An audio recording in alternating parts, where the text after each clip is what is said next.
Coucou tout le monde, je suis heureuse de vous retrouver aujourd'hui pour ce nouveau tuto d'album Halloween. Alors, pour commencer cet album, je vais vous montrer ce qu'on va faire. Aujourd'hui, dans ce premier tuto, on va faire la couverture. Ici, comme ça, on va faire cette partie qui est fermée par des charnières. On va faire la petite déco ici et la petite déco ici. On va faire la chaîne ici avec le petit portail qui ferme notre album. Et une fois qu'on aura ouvert ici notre album avec le petit fermoir, voilà, il libère la clé et ensuite il libère notre album. Donc là, on va faire la reliure accordéon. Donc aujourd'hui, ça sera une reliure accordéon. Donc voilà ce qu'on va faire. N'hésitez pas à me dire dans les commentaires si ça vous aura plu. N'hésitez pas à liker et à partager la vidéo. Moi, je vous fais plein de gros bisous et je vous dis à bientôt pour la suite du tuto. Salut! Je commence ce tuto en prenant deux grandes feuilles 30,5 par 30,5 dans le papier noir Florence. Et je vais les raccorder ensemble. Alors pour ça c'est simple, hein, j'en prends une, je mets un morceau de scotch double face à l'extrémité droite. Alors moi j'ai pris du 6 mm. Ensuite je me mets bien droite, je pose et je raccorde les deux. Comme ça j'aurai une plus grande surface de travail pour faire ma couverture. Alors ensuite je prends ma petite règle comme ça en T. Je la mets ici au bord de mon papier en haut et je fais une marque. J'utilise toute la largeur de la règle, hein, simplement comme ça. Alors il y a 2,5 cm. Ensuite je me mets bien ici et à partir du... je me mets comme ça, pardon, et à partir du haut je compte 1,7. 1,7 et je me fais une autre marque. Ensuite je mets ça de côté. Je viens coller ma première cartonnette qui mesure 27 cm de haut par 22 de large. Je la colle comme ceci, bien droite. Ensuite, je mets mon petit outil en T et je viens coller la tranche qui mesure 27 par 7,5 de large. Je remets mon outil en T et je viens ici coller la troisième partie de ma cartonnette. Ensuite, à la fin, je laisserai une marge de 2,5 cm ici. Je couperai l'excédent. Ensuite, je prends mon outil pour faire les coins, celui-là. Je me mets dans le coin, je coupe l'excédent et je fais pareil pour les 4 autres angles. Je vais faire comme à mon habitude quand je monte une couverture. Je prends du scotch double face, j'en mets aux 4 extrémités. Avant ça, je prends du scotch craft comme ça. Et je vais en mettre, renforcer ma tranche ici, entre les deux tranches. Donc j'en mets une ici et je mets une autre bande ici.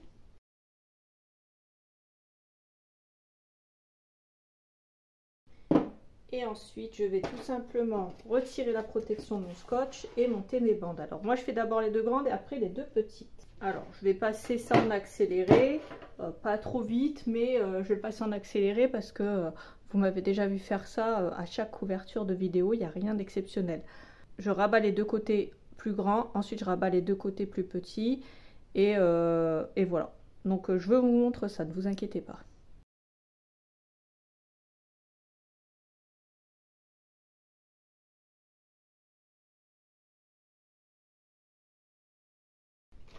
Voilà ce que ça donne une fois que c'est terminé. Et là je vais couper une grande bande de 26 cm de haut dans du papier noir sur cette page qui fait 26 cm de haut. Au niveau des 30,5, je fais un trait au crayon au milieu. Je fais à gauche et à droite une marque à 3,7 et demi et entre deux je mets du scotch double face. Ensuite je retourne et je marque le centre de ma page.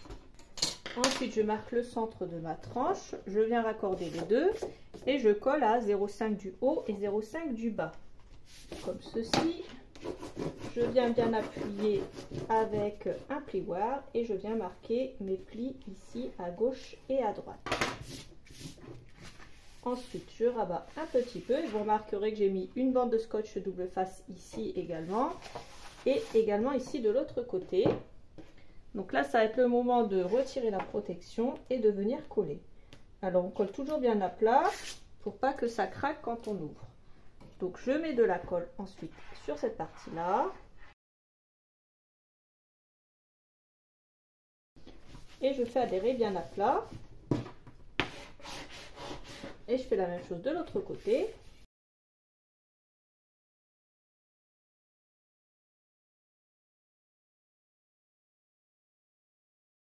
Et voilà ce que ça donne pour le moment. Ensuite, on rabat en faisant bien aplatir notre papier. On fait la même chose de l'autre côté. Et on a notre couverture qui est déjà quasiment terminée. Je recoupe deux morceaux de 26 cm de haut par 12 cm de large. J'en colle un ici, toujours à 0,5 cm de chaque bord. Alors, on va faire une reliure, cette fois-ci en accordéon. Je vais laisser de côté la reliure en U pour cet album. C'est un album assez conséquent. On va faire une structure du tonnerre. Donc là, on va prendre une partie qui mesure 27 de haut. Au niveau des 30,5 de large, à gauche, je laisse 7,5. À droite, je laisserai aussi 7,5. Donc, je vais faire des plis et je vais vous expliquer encore une fois. Donc, je fais un premier pli à 7,5. Ensuite, je fais un pli à 0,5, 1 cm, 1 cm, 0,5, 1,5. 0,5, 1 cm, 1 cm, 0,5, 1,5. 0,5, 1, 1, 0,5, 1,5. 0,5, 1, 1, 0,5. Et il reste 7,5. Ensuite, au niveau des 0,5, 1, 1, 0,5, on va venir plier comme ceci et faire des petites montagnes. Donc on a 4 montagnes puisque cet album il va être composé de 4 pages. Je vais faire un plus gros album que d'habitude puisque c'est un album Halloween. Entre chaque page on aura 1,5. À l'arrière je mets du scotch double face au niveau des 0,5, 1, 1, 0,5. Donc je mets une bande ici comme ça. Et ensuite je viens la faire adhérer en face comme ceci. Et vous aurez compris, j'ai 4 pages, donc je vais faire 4 fois la même manipulation, je la passe en accéléré.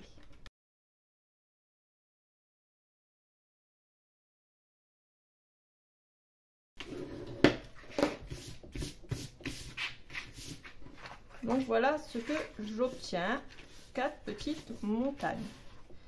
Au niveau de ces 4 montagnes, les 0,5, j'y touche pas, je ne fais rien dessus.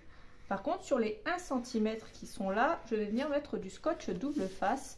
Encore une fois, je le fais en accéléré.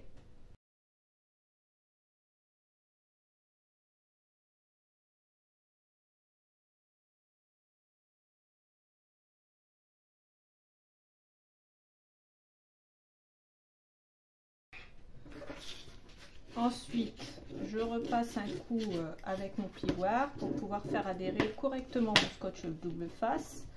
S'il n'a pas été adhéré correctement, il ne collera pas correctement. Donc, faites bien adhérer votre scotch double face à chaque fois, c'est important. Ensuite, au niveau des 1 cm, on va faire une dernière manipulation et pour ça, je vais me rapprocher de la caméra.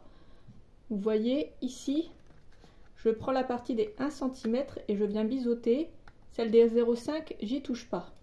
Alors, je reprends ma base d'album et à l'arrière de ma reliure en accordéon, j'ai mis du scotch double face sur 7 cm et demi, donc la taille de ma tranche. Donc j'ai pris 1,5 à droite, 1,5 à gauche, 7 cm et demi.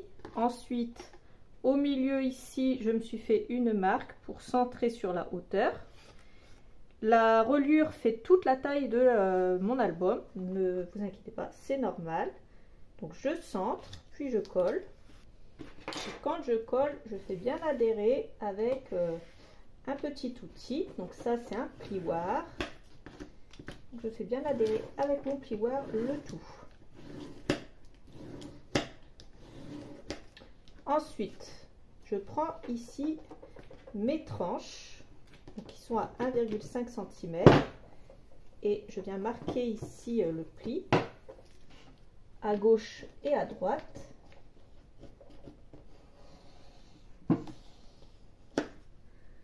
Et ensuite, je vais faire comme tout à l'heure. Je vais mettre une bande de scotch double face à gauche, une à droite.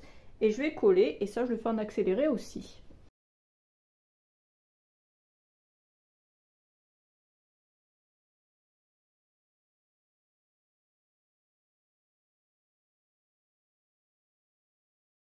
Donc voilà ce que ça donne une fois qu'on a terminé.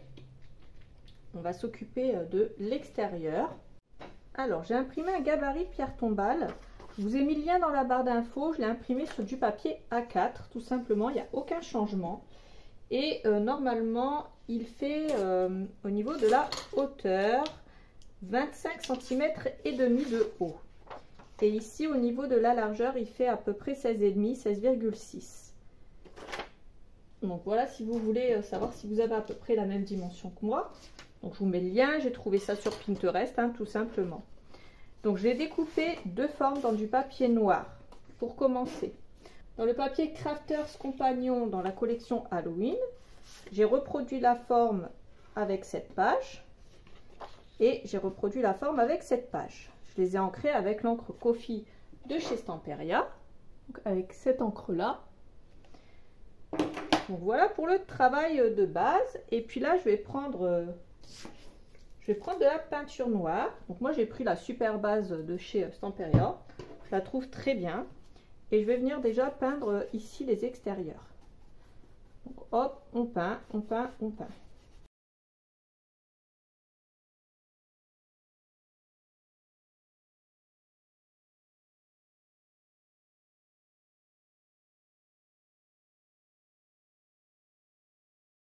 Voilà ce que ça donne une fois que c'est terminé. Donc je laisse sécher tranquillement. Alors une fois que c'est sec, on reprend le tout. On colle cette partie-là devant et l'autre partie à l'arrière. Alors ensuite, je prends la partie verte, donc celle qui va aller à l'intérieur. Je prends ma colle et je viens le coller. Donc ça, il faut bien savoir que ça va aller dedans.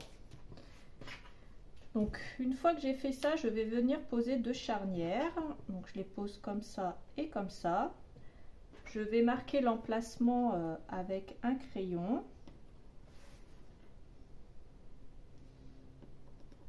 Voilà. Et je vais faire 4 trous. Alors une fois que j'ai fait mes trous, donc moi j'ai tout simplement pris ma Crop-A-Dils, celle-là, j'ai pris le petit trou. Faites comme vous voulez pour faire vos petits trous, il n'y a pas de souci, chacun sa technique. Donc moi j'attache avec des attaches parisiennes. J'ai toujours fait comme ça pour mes serrures, pour mes charnières. Je préfère faire ça avec des attaches parisiennes. Je trouve ça, ça fait plus joli. Donc je les prends, je glisse ça dans le trou et j'ouvre à l'arrière. Voilà, et je fais ça pour les 4.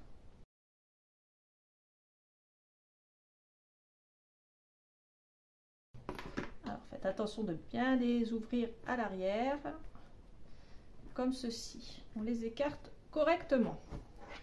Donc ça c'est la partie qui va aller à l'intérieur. Faites bien attention que si vous faites exactement la même chose que moi, que votre charnière ici elle doit être bien fermée. Si elle le bloque, c'est qu'elle est dans le mauvais sens. Donc ensuite seulement, une fois qu'on a fait ça, on peut reprendre cette partie là et venir coller ce papier ici. Alors ensuite, dans ce papier, je coupe un morceau pour avoir le tas de crâne ici et l'araignée. Il me semble que j'ai coupé à partir de la droite à 21,7 et à partir du bas à 26,7. Ici, j'ai fait pareil, à partir de la droite, puisque je voulais le manoir hanté, à partir de la droite, 21,7, à partir du bas, 26,7. Dans la chute de ce papier, j'ai pris un morceau qui mesure 7,2 par 26,7. Donc voilà ce que j'ai et je l'encre avec l'encre Coffee et je le colle. Alors ensuite, je reprends cette partie-là et je vais faire une chose que j'aurais dû faire avant, mais c'est pas grave puisque il va falloir couper cette partie là. Ne vous inquiétez pas, on va la réutiliser après. Il faut juste être bien droite en fait pour pouvoir ouvrir après notre petit portail. Donc ce qu'on va faire, c'est qu'on coupe et ensuite on va remettre de la peinture ici. Alors vous voyez, ça ne se voit plus, j'ai mis de la peinture avec un pinceau très très fin et j'ai réancré mes bords ici et là. Je fais pareil avec le petit morceau parce qu'on va le réutiliser aussi. Alors ensuite on vient centrer notre petite bébête ici en faisant attention de laisser l'espace ici pour la deuxième partie de la pierre tombale. Donc, une fois que je suis bien centrée, je viens ouvrir. J'ouvre ici et je viens faire des marques au niveau des trous où il va y avoir les charnières. Donc comme ça. Je vérifie que je suis bien à la même distance du bord gauche et je perce. Alors là, ça va être un petit peu plus compliqué de percer avec cette cropadille. On peut prendre la grande si on veut. Ou on a un petit outil qu'on a fait rentrer en boutique, qu'on peut utiliser. Alors, c'est ce petit outil-là. Par contre, moi, j'ai la grosse cropadille, donc je vais l'utiliser. Je vais éviter de rouvrir un article tout neuf. Ensuite, je prends le petit bout qu'il me reste. J'ouvre, je fais en sorte que ça ne me gêne pas. Je viens le coller là pour reformer ma pierre tombale. Normalement, quand vous ouvrez, ça ne vous gêne pas parce que ça passe en dessous. Donc, vous pouvez le mettre un peu plus près et comme ça, on aura l'impression vraiment d'avoir la pierre tombale qui est faite. Donc là, il n'y a pas de souci pour ça. Je prends cette partie-là, donc ma petite chute, et je viens découper les pierres tombales qu'il y a ici. Je coupe les fleurs parce que pour moi, elles n'ont pas trop d'intérêt pour l'instant. Je le pose ici, comme ça. Du coup, je vais du côté gauche ici mettre 2 aimants. J'ai pris du 12 par 1 en N42. Si vous voulez, vous pouvez prendre du 14 en N42. Il faut prendre quelque chose quand même d'assez solide au niveau des aimants. Ensuite, j'ai ancré les bords et je vais venir coller cette partie-là juste ici en bas pour qu'elle se confonde avec les autres pierres tombales, les crânes et le paysage. Je referme, je place 2 aimants ici, voilà, et je vais mettre du scotch. Je vous avais pas montré, mais ici c'est ce que j'ai fait une fois qu'il y a les attaches parisiennes qui ont été posées. Donc une fois qu'elles ont été posées, ces attaches parisiennes, j'ai mis du scotch double face par-dessus pour que ça n'abîme pas le papier qui va être collé dessus. Donc on a ceci et je les ai bien écrasées avec mon plioir pour bien qu'elles soient plates. Donc, hop, et j'ai fait ça tout du long. Donc là, je place mes aimants. Et puis comme ça, ici, ça tient.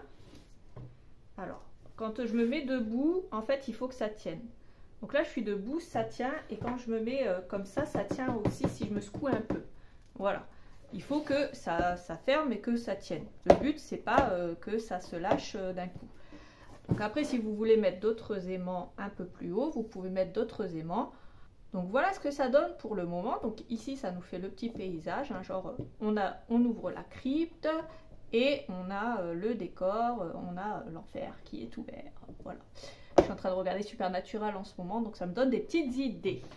Alors ensuite, je prends le portail qui va me servir de fermeture pour mon album et je vais prendre des dimensions. Alors je le mets au centre à peu près. Je vais mettre un anneau ici au milieu de la barre du haut et un anneau ici au milieu de la barre du bas. Donc je me fais 2 marques, je fais attention, je vais me faire un trou mais je ne vais pas le mettre trop près du bord. Je fais bien attention. Mais je ne vais pas me mettre trop près du bord en fait. Je vais essayer de vous montrer ça. Moi je me suis mise là. Donc je fais attention pour pas être trop proche du bord parce que sinon après ça va se décrocher. Et je viens percer avec ma cropadille. Alors toujours avec les petits trous de la cropadille. Comme ceci. Et je vais venir mettre les petits anneaux comme ça pour pouvoir accrocher les chaînes. Je glisse 2 anneaux comme ça et je viens les ouvrir de l'autre côté. Ensuite, on prend de la chaîne et des anneaux. Alors, sous la main, j'ai pas mes pinces à bijoux, mais c'est pas grave. Donc là, je prends 2 anneaux.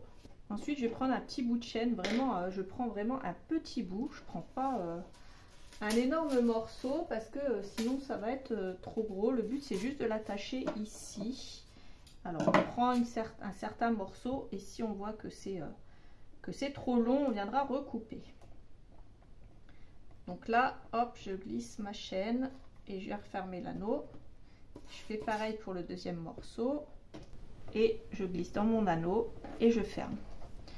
Jusque là, il n'y a vraiment pas grand chose de trop technique. Je vais faire la même chose de l'autre côté. Je vais me mettre à la même hauteur comme ça pour avoir les chaînes à la même hauteur. Et puis je vais venir faire 2 marques ici. Je vais percer et je vais mettre les anneaux.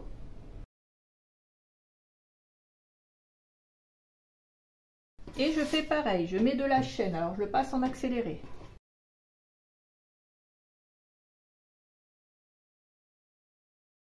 Alors, une fois que j'ai fait ça, alors j'ai coupé ma chaîne à 2,5 cm de chaque côté.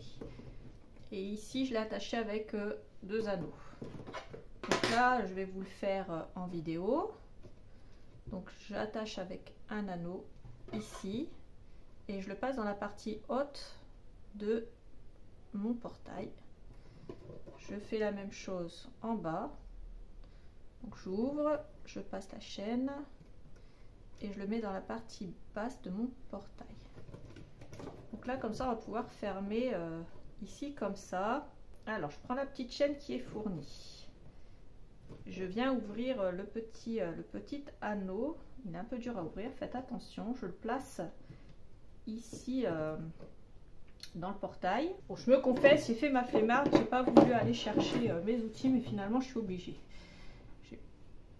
J'ai pas trop le choix puisque en plus je me suis blessée avec mes ciseaux et en plus j'en ai besoin parce qu'ici ça s'ouvre pas correctement.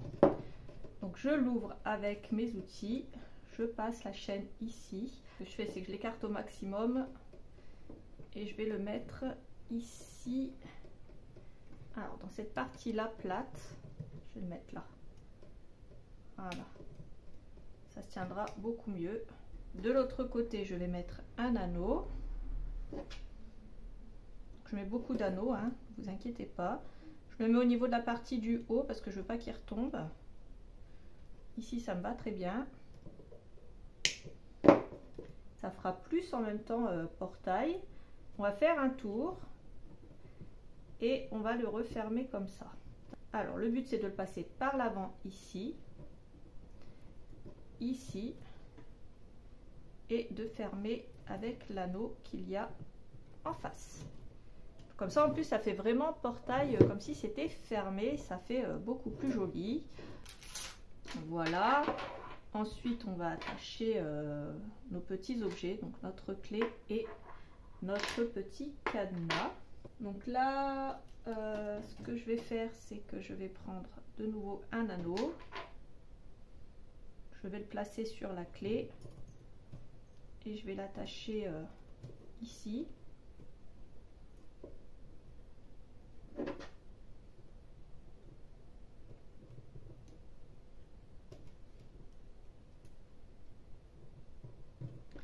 Comme ça. Le cadenas, ça aurait été bien qu'il soit là. Le cadenas, ce qu'on peut faire, c'est qu'une fois qu'on a fermé en fait notre petit portail, on ouvre ici notre petit fermoir et on place le cadenas dedans. Et voilà, comme ça on aura l'impression que c'est fermé par un cadenas. Et quand on ouvrira notre fermoir, il suffira de retirer le cadenas et de le mettre de côté. Donc moi je vais resserrer un petit peu les côtés et je vous montre le résultat final. Alors voilà ce que ça donne une fois que c'est terminé, ce petit portail. Alors ce que j'ai fait, c'est que j'ai laissé l'anneau, et sur ma chaîne j'ai laissé 3 petits anneaux. Et j'ai fait ça sur les 4 côtés. Et voilà, ça nous fait notre petit portail de cimetière qui ouvrira notre album. Alors sachez que ce tuto sera en plusieurs parties. Du coup là, je vais m'arrêter là parce que je vais faire la couverture déjà en 2 parties. Ça sera sinon de toute façon trop long pour vous. Je ferai les intérieurs dans une autre vidéo. N'hésitez pas à regarder dans la barre d'infos, je vous mettrai tous les liens ainsi que toutes les quantités de ce que j'ai utilisé. N'hésitez pas à me dire ce que vous en avez pensé. Moi, je vous fais plein de gros bisous et je vous dis à bientôt pour la suite du tuto. Salut!